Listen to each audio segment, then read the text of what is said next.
What matters is love. What matters is safety. What matters is belonging. When I get fixated on, say, a definition of success that is outside of that, or when I worry about money, or when I worry about how are they gonna react to this LinkedIn post that I have, it doesn't matter.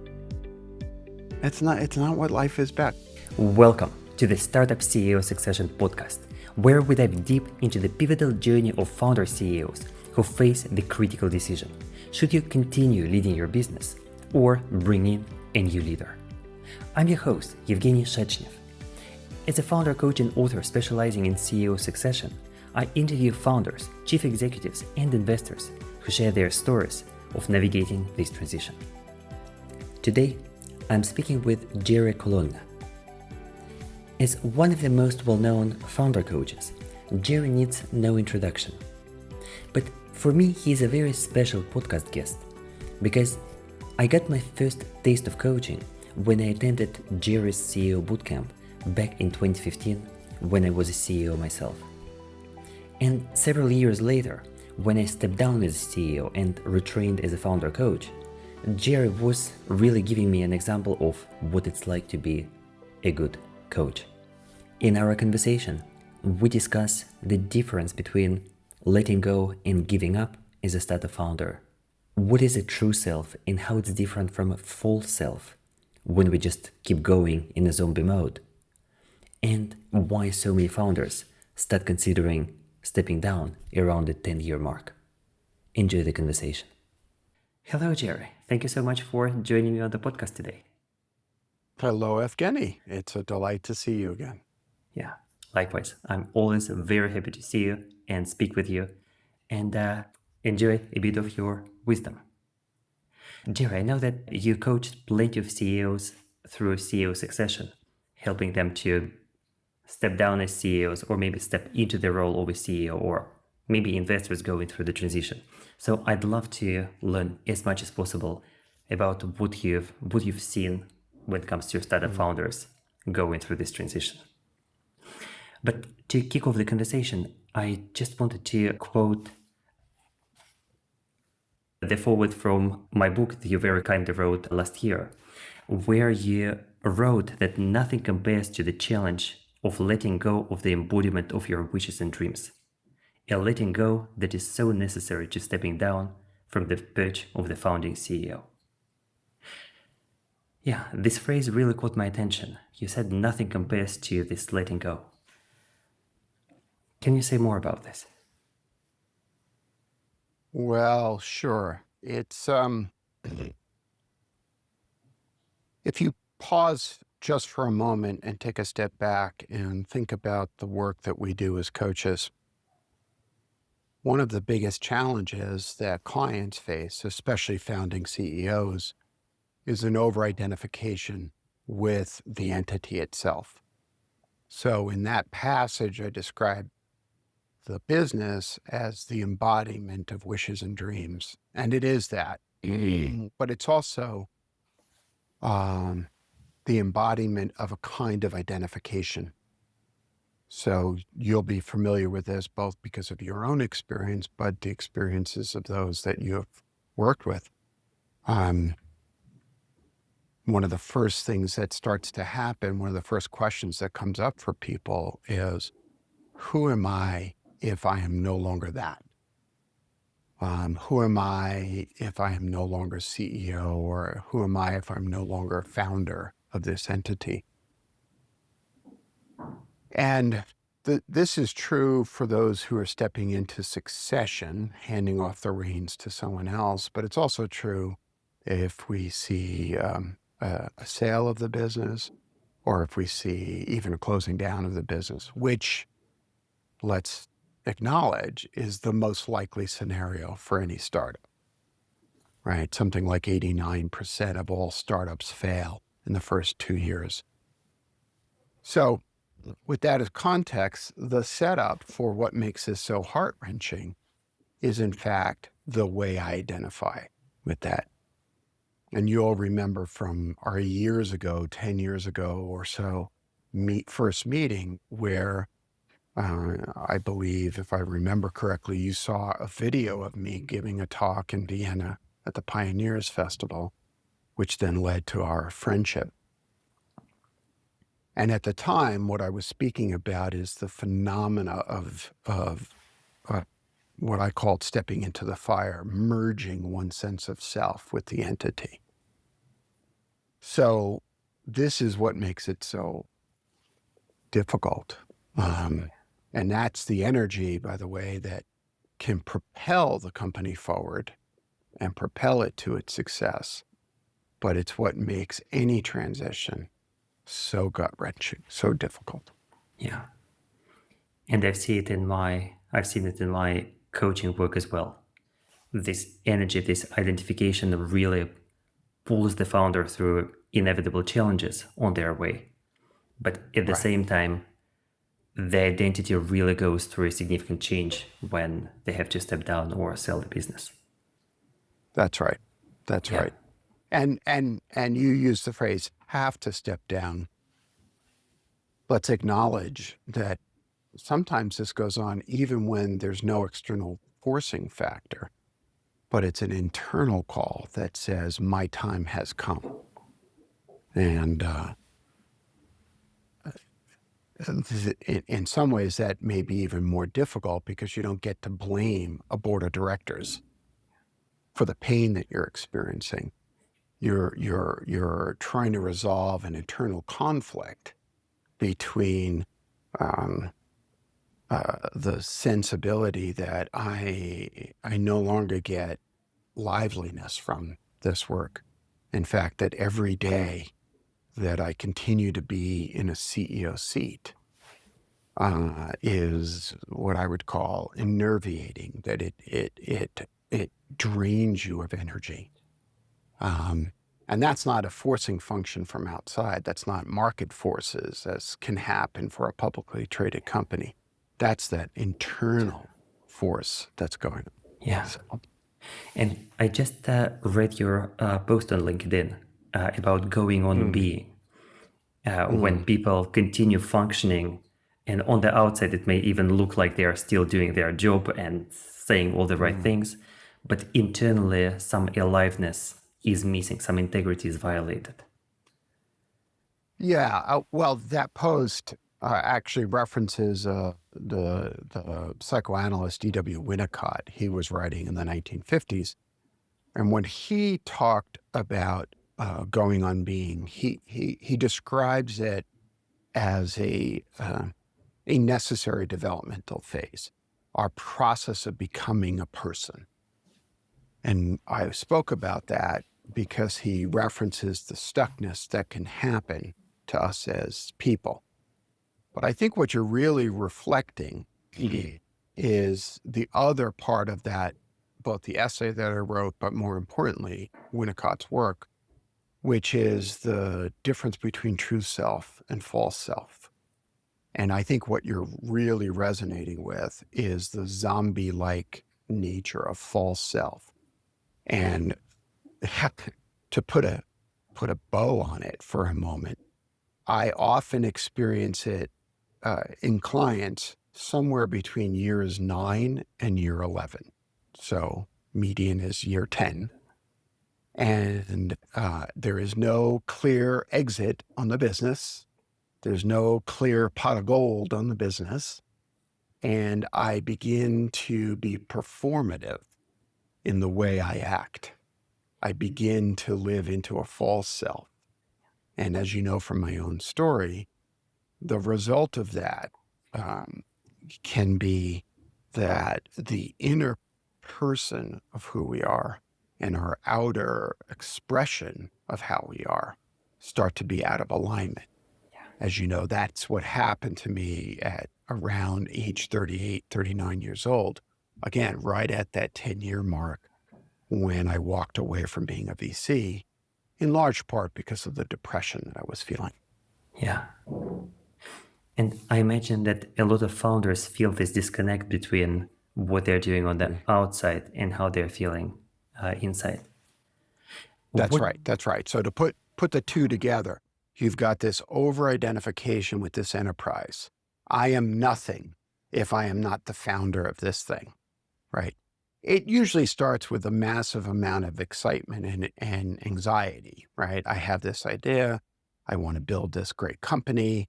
What if I'm successful? I'm probably going to fail. I dive in, I start doing the work.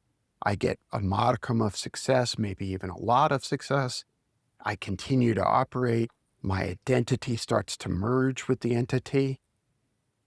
And then all of a sudden, the hollowness starts to step in. And then I say that fabulous French word, ennui.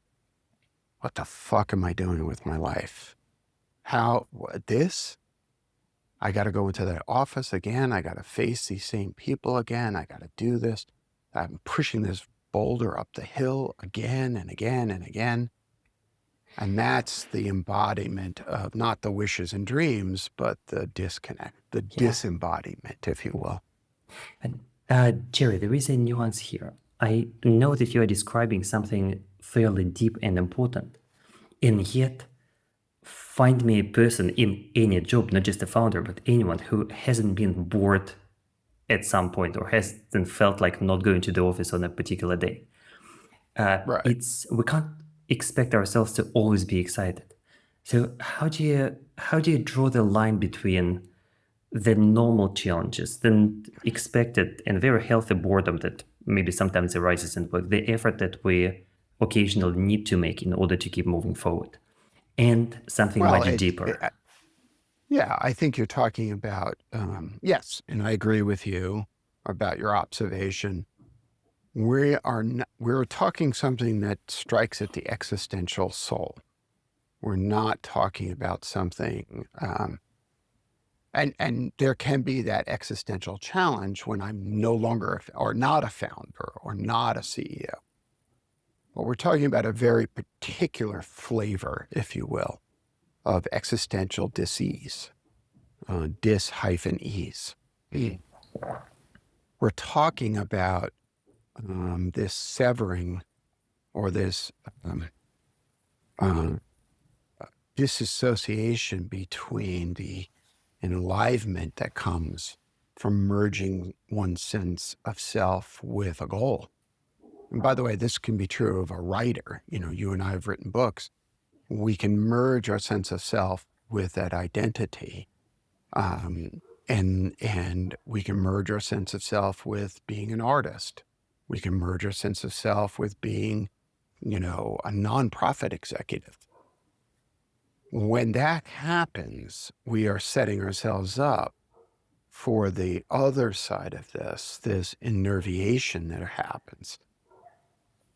Because what we have failed to invest in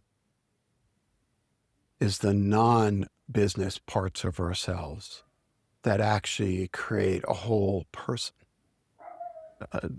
to build on it. Back when I was really struggling with depression in my late 30s, early 40s, I identified something that I think is really important for me, which was that the opposite of sadness is not happiness, but wholeness. And, if you read all of our elders, from Winnicott to Carl Jung to Freud to philosophers to Buddhist teachers to the Buddha to Thomas Merton, the Christian theologian, what you find is the lack of wholeness to be a culprit, if you will, for that which ails us.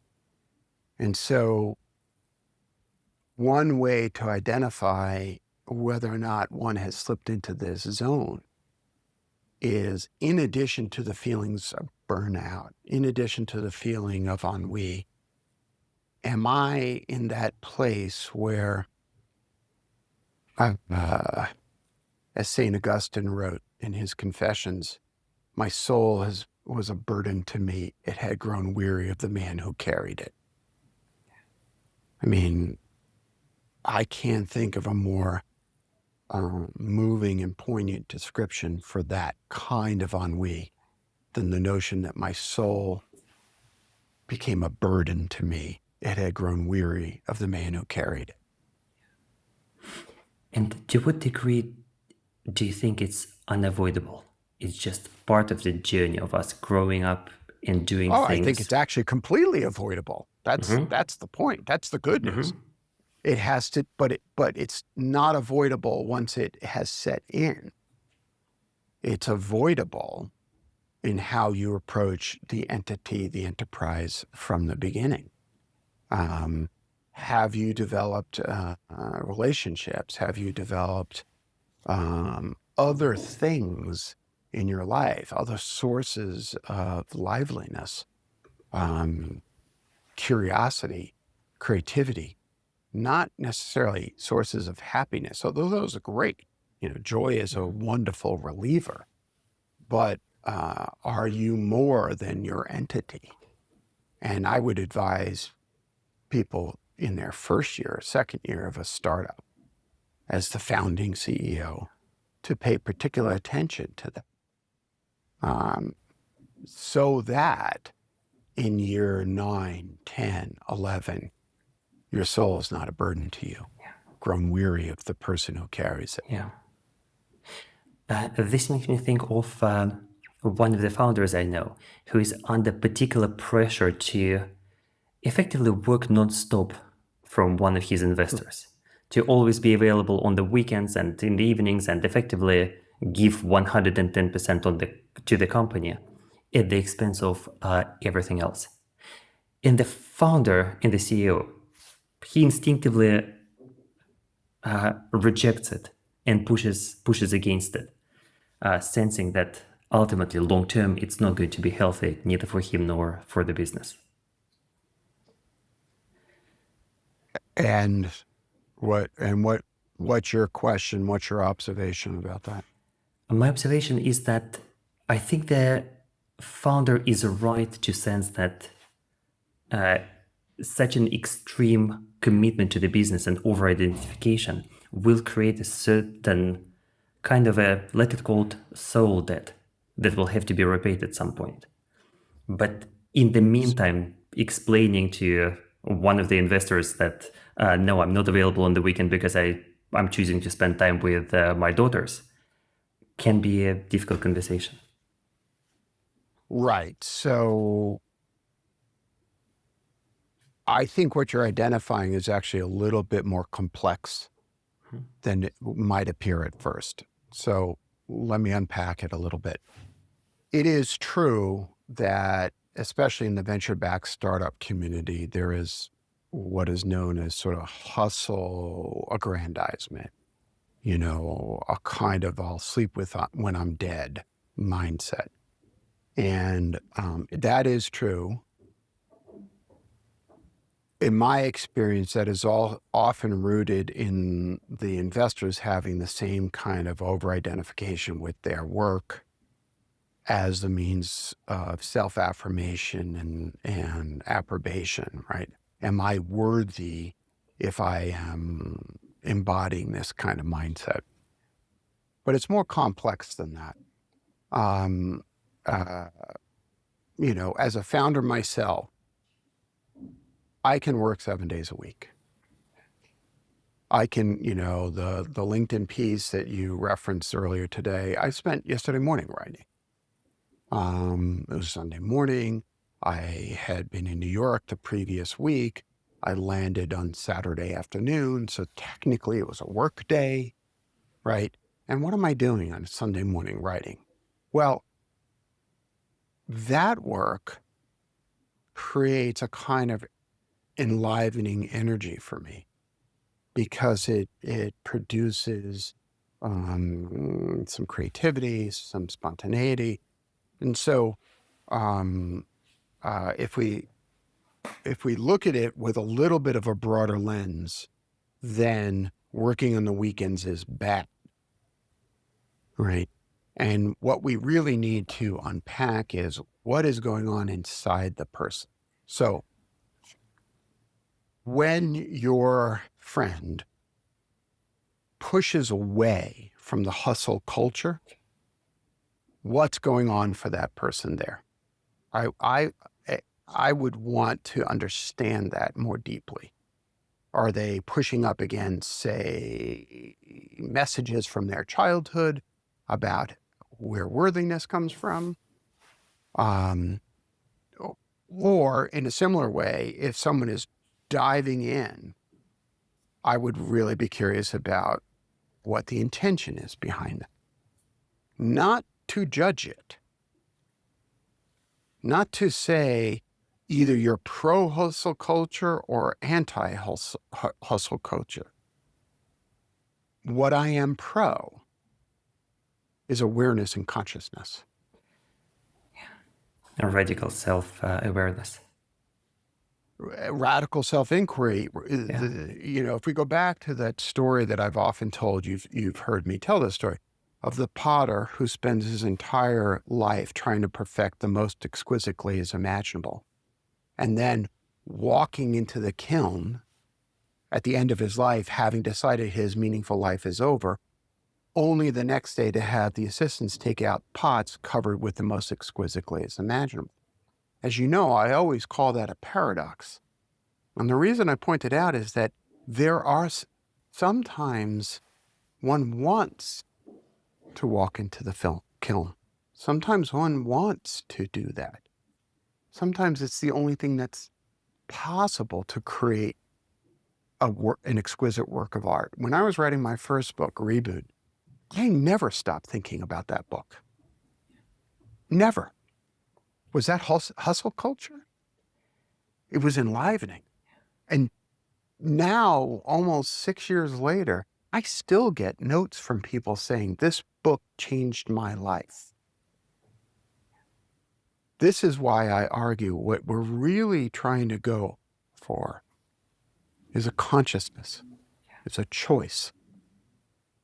Part of the experience of, say, years 9, 10, or 11 is that I'm on autopilot. I'm no longer choosing my life. I'm no longer choosing to be this thing that I am. And so my soul becomes a burden to me, because the soul is where choice lives. But I also imagine that our life circumstances change during this period, because 10 years is a long time. We might have started the company in mid-20s, and by mid-30s, the founder has a family and a mortgage and a couple of young kids. And that's a very, very different situation with a different set of values and life priorities. Sure, absolutely. My co-founders and I started Reboot 11 years ago. 11 years ago. I was 50, right? I don't think in any of that time I ignored my family. My children are grown-ass adults. 2 are married. 1 is about to get married. They're fully fledged human beings. And there were times when I was not necessarily available to them, but I never felt disconnected from them during all that time. And as you know, I married my co-founder. So there's, so we together hold this space for this business. Maybe that's an argument for not founding a business until your children are grown. Yeah. I'm kidding, but, there's that. Yeah. But you're speaking about an important nuance here. On the one hand, you offered a very deep commitment to your work. When you were writing Reboot 6 years ago, it was the main thing for you. And at the same time, you also maintained a healthy balance in your life, being available to your kids and family and not being fully consumed by your work like you might have been in your investor days. Yeah, let me correct something that you said, because I think it's more of that nuance, if you will. Reboot was Reboot, and then later Reunion, which I started writing in the summer of 2020. That book came out in November 23. So each book took about 2 years. I started writing Reboot in January 2017. It came out of June 2019. You said it's the main thing I did. That's not true. Okay. It was a compelling thing that I did. The main thing I did was still coaching. But here's the difference. Um, uh, uh, it was life-giving, even as it drove me crazy. The topics were relevant to what I was doing in all aspects of my life. Because remember, the subtitle of Reboot is Leadership and the Art of Growing Up. So part of what I was doing was reviewing my own life. How the fuck did I grow up? How did I end up here? What do I believe about the world? So I think that in hindsight, I think the difference that I experienced was I lived and strive to continue to live an integrated life. I would argue there may not be a main thing that I do at all other than be me. Like right now, is this work? This conversation I'm having with you? I don't know. But it's integrated. It's rooted in the same values, the same intellectual experience, the same way of being. Here's what I know to be true. When I deviate from that, to use the word I used before, I feel enervated. When I stay true to that, whether I'm writing a LinkedIn post, writing a book, talking on a podcast, doing a talk as I did at NYU last week, when I am myself consistently, persistently, whether it's Saturday morning or Tuesday afternoon, I feel enlivened. And I work really hard. This is not about hard work. This is about doing work, doing things that don't feed the core, here's another psychological term, animus. The thing inside of me that makes me, me. Jerry, I feel like there is one other thing that must be named here. It seems to me that you have a very well-developed, well-attuned sense of how close you are to being integrated, to being in alignment with your soul, with what your animus desires. And I imagine that this came as the result of a lot of work and probably took some years to develop. Oh, yeah, I'm 61. It took 60 years.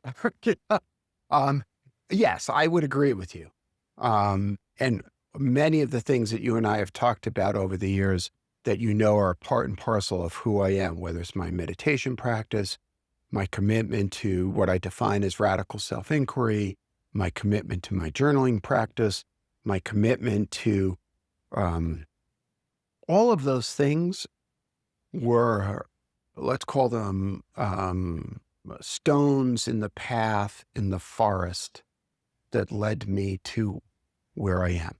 But other stones include my twice weekly psychoanalysis sessions, my twice monthly group therapy sessions, my relationship with my wife, where, we really nerd out over dinner and talk about these kinds of things.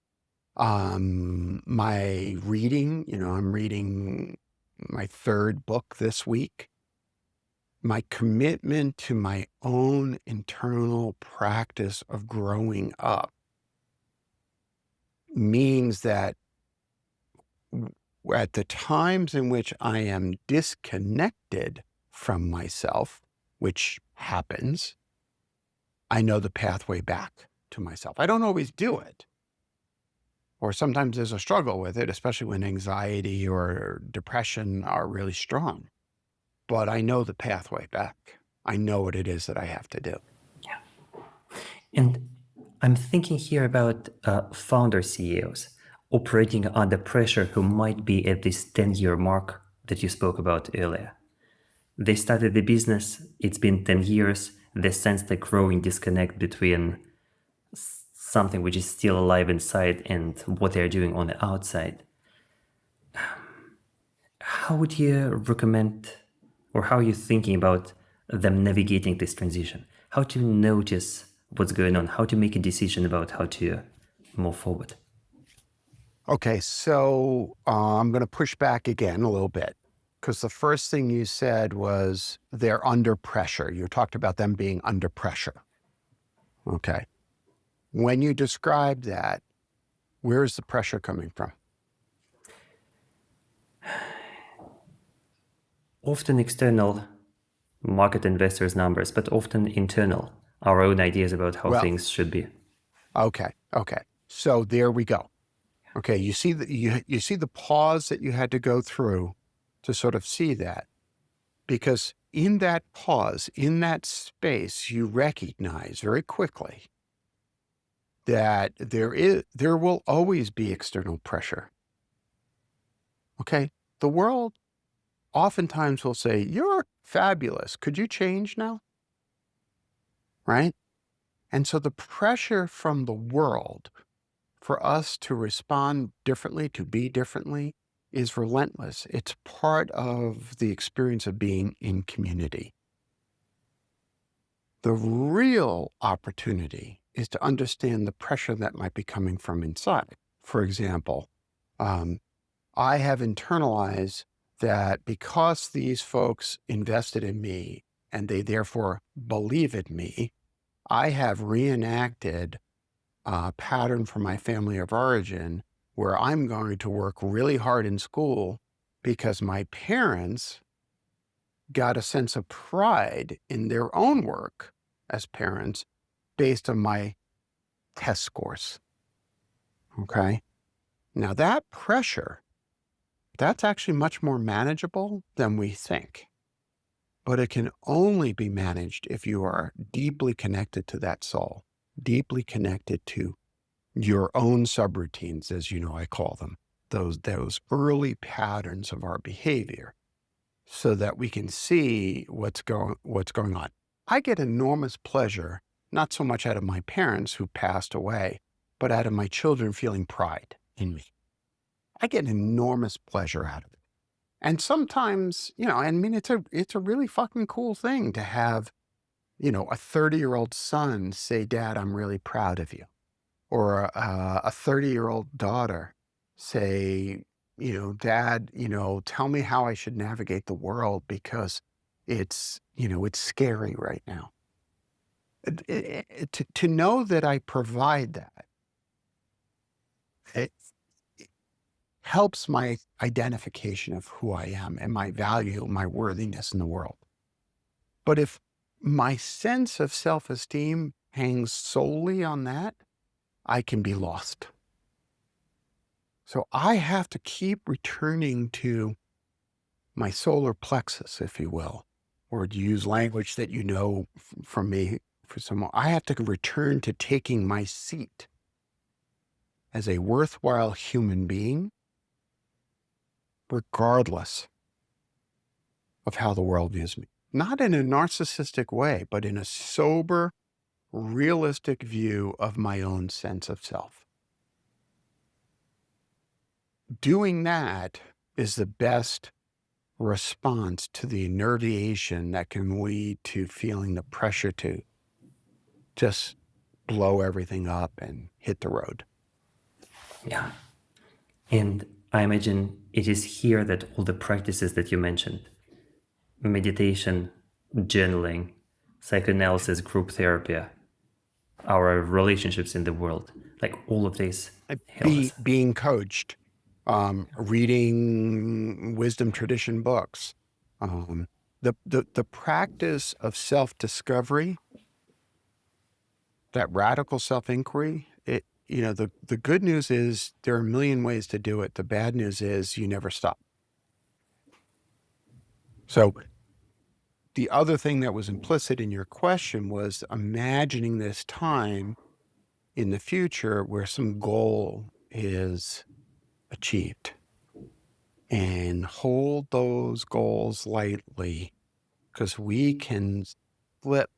Our wily ego can say, I'm going to take my self-esteem, which is deeply over-identified, my sense of self is over-identified with this enterprise, and I'm going to substitute it for my sense of self being over-identified with becoming enlightened.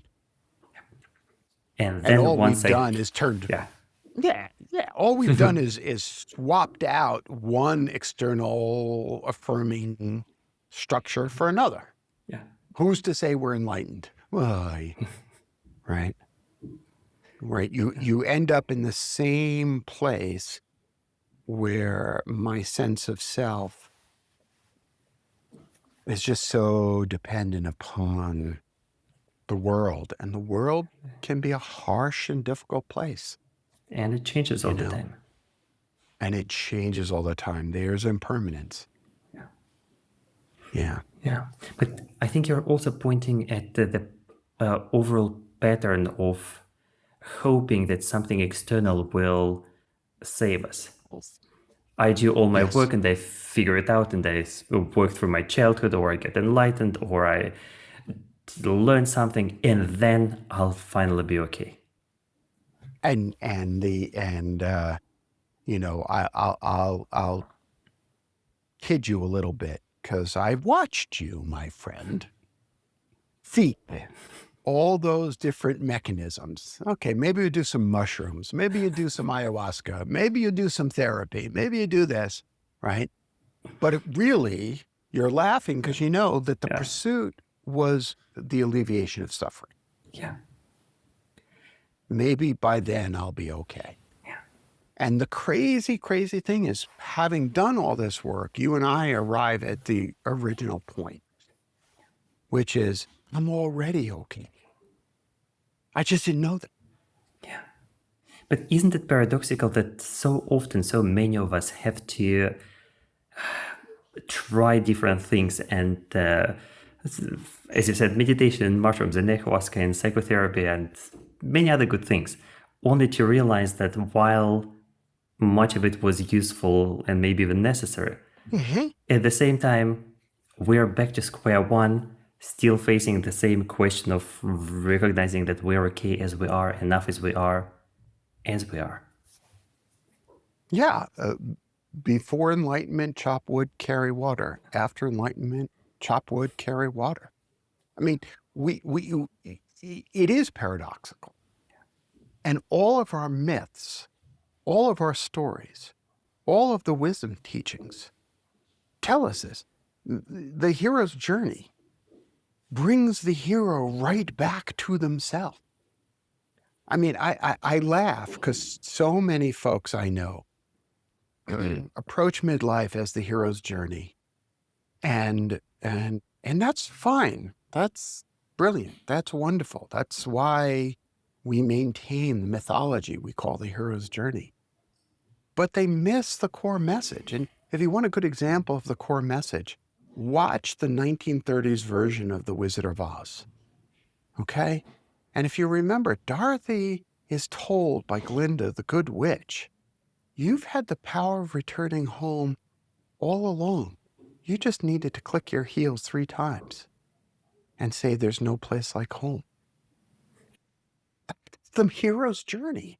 She goes off into Oz and she's on the yellow brick road and she's in and maybe she did some tripping with those poppies, but the real message is the thing that you were searching for was with you all along. So rest, relax. It's not only that you've been okay all along. The further from your home you go, the more disembodied, disconnected you become. You've developed this brilliant, beautiful meditation practice. When I sit in meditation, when I sit on the cushion, I come home. Even if I feel a mess, I'm home. Right. It's not about being peaceful all the time on the cushion. It's being more real, being more present to what's happening right now, even if it's a mess or anxiety or depression or fear or whatever arises in the moment. There's a probably apocryphal story I heard about someone.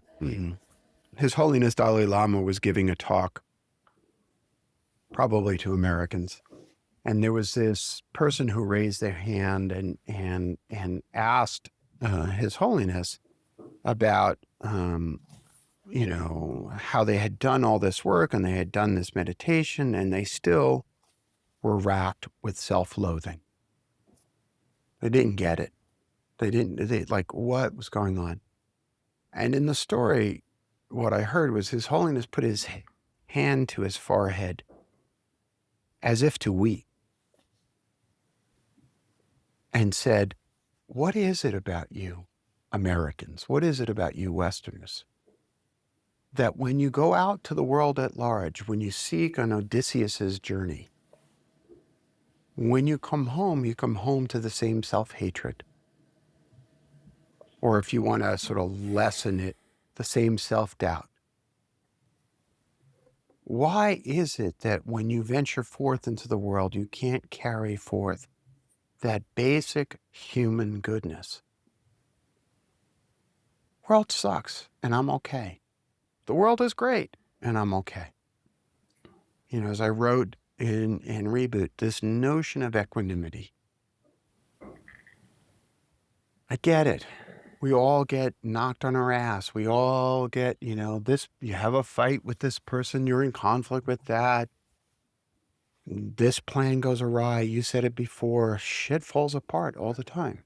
It's called impermanence. How do we cultivate the ability to come back to ourselves and know with unshakable faith that we are worthy of love, safety, and belonging? My big trifecta of things: love, safety, and belonging. Through practice. Through practice. Yeah. And practice might be different for different people. That's right. And it might be different for you and wherever you are in your life. I mean, I happen to have a relationship that feels like it reinforces those feelings inside of me. And just as I reinforce those feelings inside of my wife, I happen to have work that can feel reinforcing of that. So I'm fortunate and privileged in that way. But I've also done, with bravery, my own work to really lean into it. I just look down from the camera, right? And I glance down and there's a little printout. I'll show it to you right now. And just about a year ago, I went to visit my friend Parker Palmer in his home in Wisconsin. And we spent a day and a half laughing and he's my elder mentor, although he'll joke and say I'm the older brother. And I came away with a feeling, and this is what I wrote to myself. What matters is what matters. And what I was trying to remind myself is that I can lose connection with what really matters in the world, what really matters in my life. What matters is love. What matters is safety. What matters is belonging. When I get fixated on, say, a definition of success that is outside of that, or when I worry about money, or when I worry about how are they going to react to this LinkedIn post that I have? Do I get the likes that I wanted? Do I get the engagement I wanted? I mean, there are people on my team who worry about shit like that, thankfully. But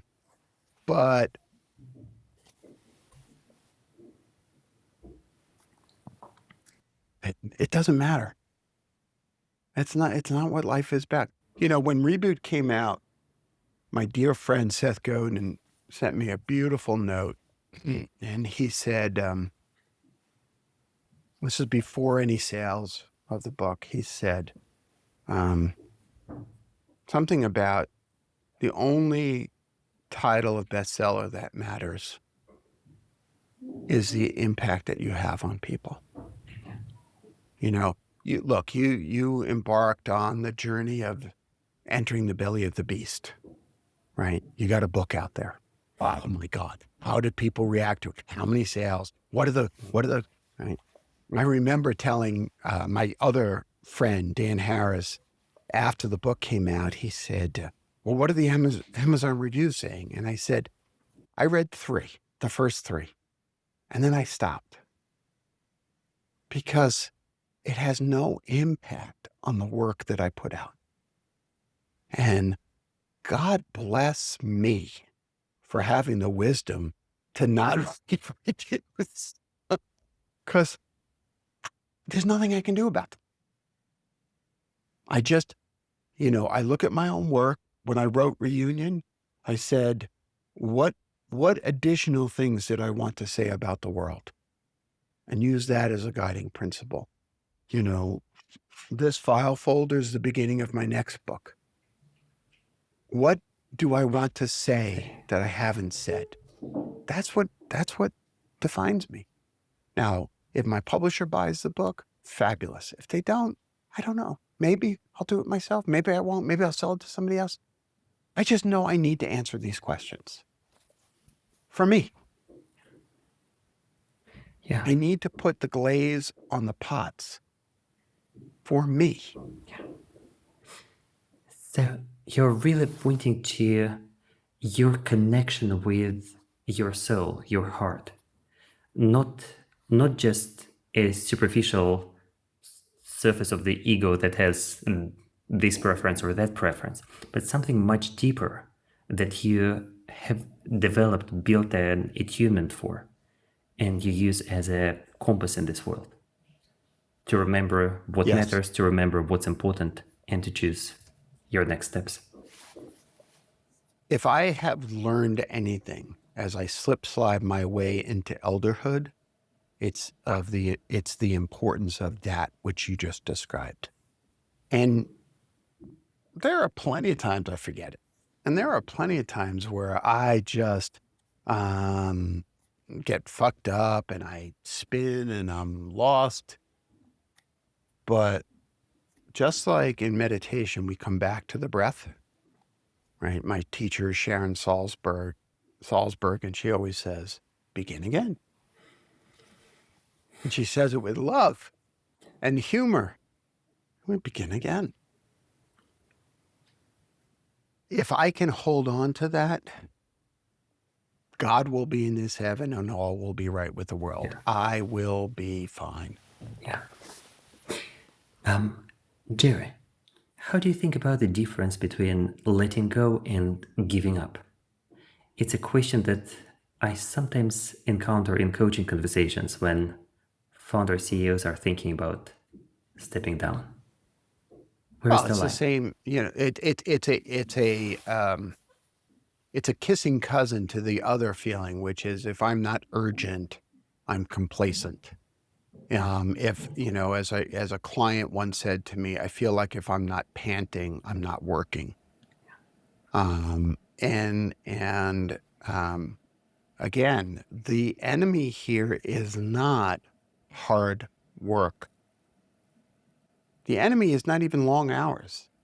The enemy, if you will, and I don't even like the term enemy. I don't know why I started using it.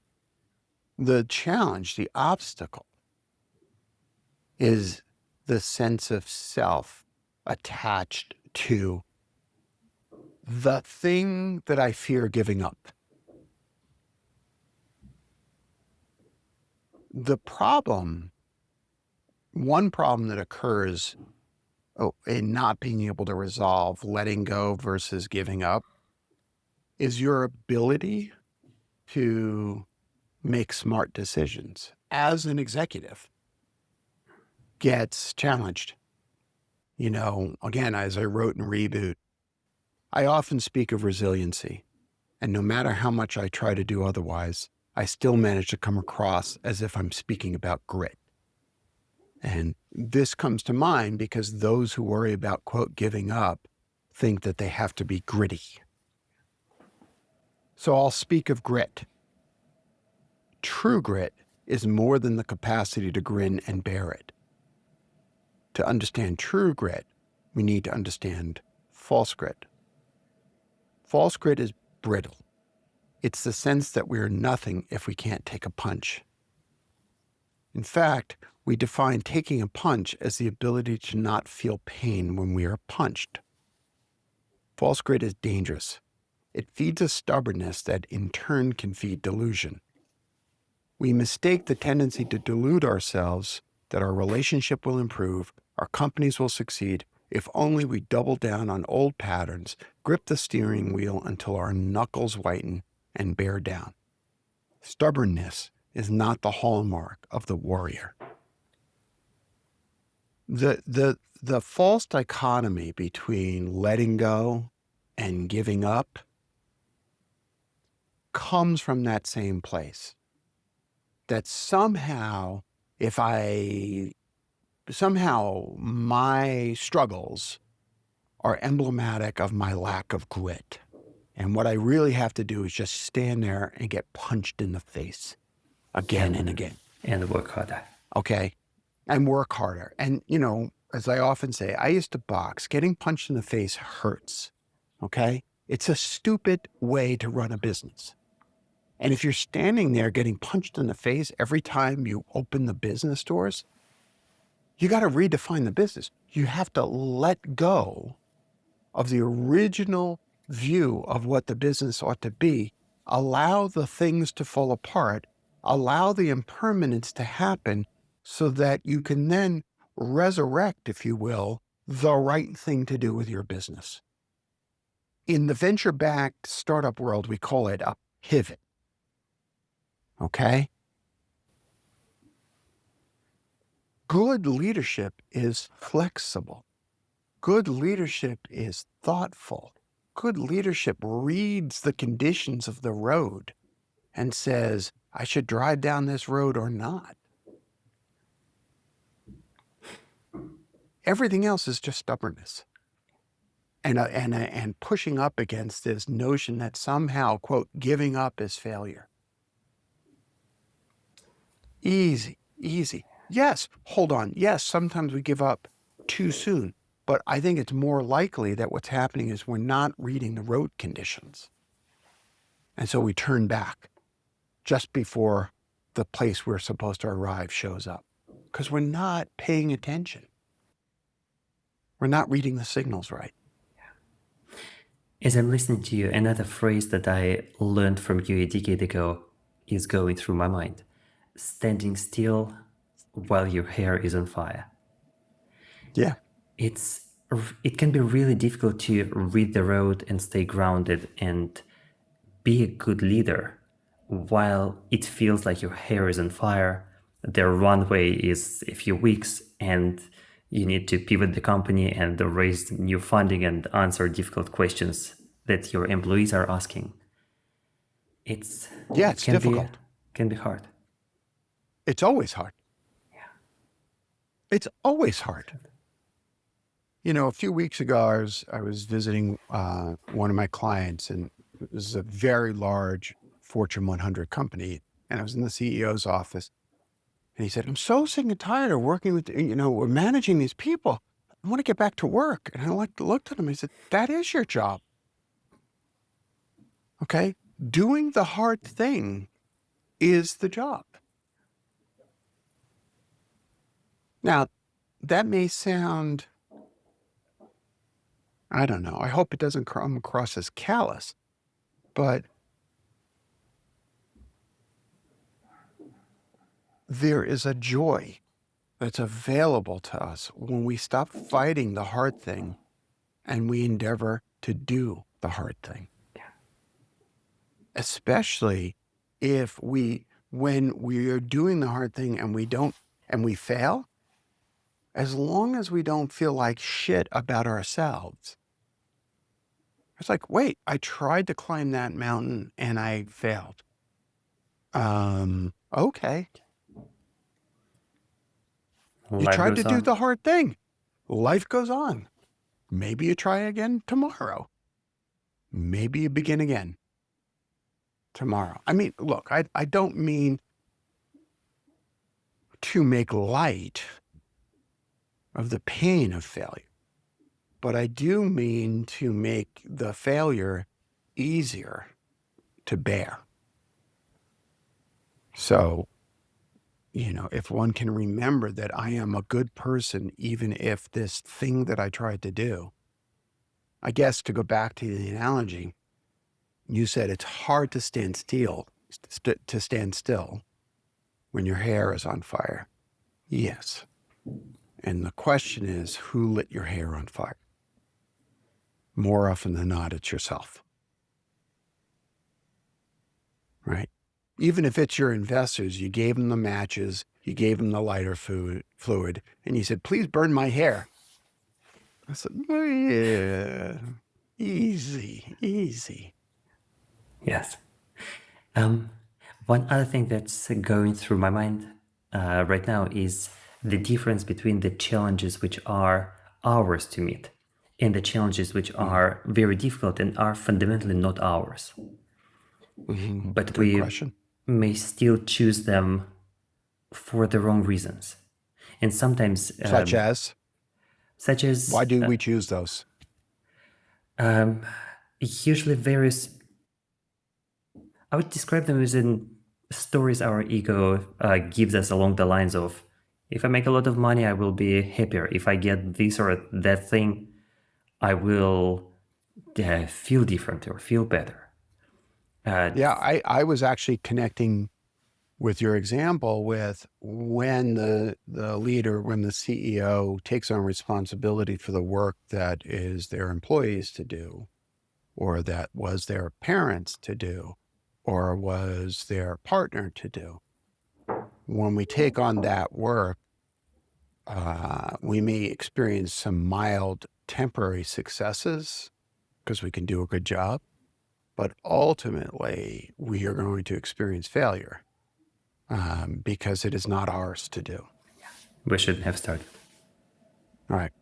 I mean, to make it a little less esoteric, it's when the leader stands in the way of scaling the organization. I'll give you an example. A few years ago, I was at an offsite for a venture capital firm, and I was in the room with about 30 entrepreneurs. And, of course, you know me, I have my shoes off and I'm walking around like a minister and teaching and all this stuff. And this one woman says, oh, radical self-inquiry, blah, blah, blah, right? And she says, what I need to understand is I'm the CEO of my company and there are 15 employees and nobody can make a decision. They all have to come to me. So you know me, I turned around to her and I said, well, who hired these employees? And everybody chuckled because obviously she did. And I said, how does it make you feel when they make decisions without you? Well, she said, I feel terrified. They're going to make wrong decisions. I said, okay, so you've created unconsciously the perfect situation where you are the hub of all the decisions. And now you're frustrated because you can't scale, right? This is an example of that kind of inner structure that just maintains itself. And without being able to pause and say, what's actually really going on here, she's never going to scale. I mean, she might successfully exit the business by selling the business to somebody else, but it's not going to be a 1,000-person company with 100 million in revenue or something like that. You can't get there from here. So, Yeah. So a degree of letting go, acknowledging that not all decisions need to be made by the leader and some must be yeah. delegated. And the hard thing is sometimes I need to centralize all those decisions and make all those decisions. And sometimes I need to let go. In fact, I have to do both. and I have to integrate it, and I have to read the road, and I have to figure out when's a good time for me to do that, when's not, and be open to feedback from people around me who say, hey, you're holding this too tight, or hey, we need you to make this decision. It makes me think of the Fred Wilson framework of Right. what is the job of the CEO. A very, very simple 3 bullet points. Hold the That's right. vision, build the team, and give them the resources to execute on the vision. That's right. That's right. Yeah. Jerry, circling back to the topic of CEO successions, when you think about the CEO successions that worked particularly well, what characterizes those? What did those CEOs and their boards do that, with the benefit of hindsight, ensured success? Well, define success for me first. What does success mean? That's a good question. I would say that if most people, or maybe even all people who participated in the process, can look back on it in hindsight, maybe a year to a few years later, and say that we've done a good job, that was probably a successful transition. Successful for whom? The person handing over the reins, for the person replacing them, for the company? I just want to narrow it down a little bit. Well, in this case, we are inevitably touching on different perspectives because all these perspectives matter, all of them are present, and sometimes they will be at least partially incompatible, sometimes completely incompatible. So if we view it from, I think you're right, there's multiple perspectives here. If we view it from the perspective of, say, the founding CEO,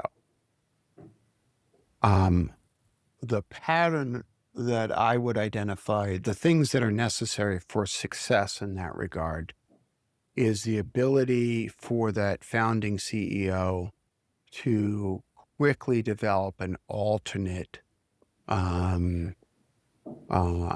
source of identity, or an expanded source of identity. So having something else to move into. For example, I know many former founding CEOs like yourself who move into coaching and really help identify themselves in that way, consulting, coaching, maybe even investing. And all of a sudden, their emotional experience is a better experience. That can help the successor if that person doesn't meddle, if you will, and sort of get involved and undermine and do that. Now, once that transition has happened, or is about to happen, for the individual, success becomes, how do I feel? I feel better. I feel enlivened again. I feel free from that zombie feeling. For the successor, it might mean I can access that person's wisdom and knowledge, but I don't feel undermined, and I don't feel like there's a shadow government running around calling the shots. For the company, success may be dependent upon the successor doing a good job, right? Or from the investors, the same thing, and may be dependent upon the successor doing that. So if we want to sort of a formula that encompasses everything, it would be things like the founding CEO who steps down having something else that they step into. Having the succeeding CEO being able to access the knowledge and wisdom that that person has without feeling controlled by that person. And the succeeding CEO having the wherewithal, those big three things that Fred identified, and the support of investors to make that happen. So, for example, I've got a client who is stepping in as the succeeding CEO following the departure of founding CEOs. And one of the things that they negotiated wisely was a new investment on the part of the investors to make sure that the company has enough capital for them to execute the turnaround that needs to happen. So it is a multi-layered process. If we zero in just on the CEO who is stepping down, the founding CEO stepping down, it's all of the things we've been talking about. It's doing the radical self-inquiry work. It's having a practice about really understanding who I am and realizing that this is not the end of my life, but in fact, another passage in my life, just like If, passages before. even though in the moment it can feel maybe It not feels like a quite, death. but it may feel like the Yeah. end of life because we are so Yeah, it invested. feels like a death. Yeah. That's right. That's right. That's right. Yeah. But that's part of that transitional experience. P.S. You know, one goes through those death-like transitions multiple times in one's life.